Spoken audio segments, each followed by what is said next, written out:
Today's video is brought to you by Invest Social. Invest Social is a community where you can get to share your own market insights, ideas, strategy, forecasts. You can also get to connect with traders, analysts, and also developers. It is a community that has a session for any financial market to trade, be it the stock market, the crypto market, or the commodity market. To be part of this community, guys, make sure you visit investsocial.com. Clearly, we can see right here on Bitcoin right here. This is a massive bullish move that Bitcoin has given us. So when you take a look at it, it looks like market is now giving us a change of trend. Previously, this was a trend right here. You can see Bitcoin is in a downtrend move.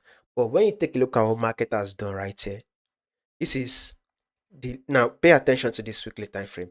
If this is your low, the market was able to take out this low, previous lower low, then this is your lower high, right? So is this lower high over? Well, I do not think it is over. I still believe markets will hit a level of 80,000.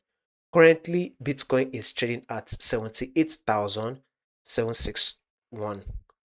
We are to expect Bitcoin to hit a level of 80,000. So to those that are not yet in the buy, you would want to go in for your buy till Bitcoin is able to give you one more push up.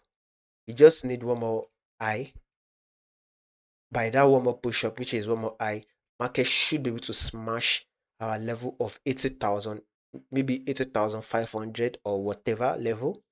Currently, it is trading at 78,720. So a buy, a bullish move is what we have to expect between Tuesday and Wednesday. So between Tuesday and Wednesday should be a bullish move for us on Bitcoin. Now the thing is that could there be changes? The possibility is also still there.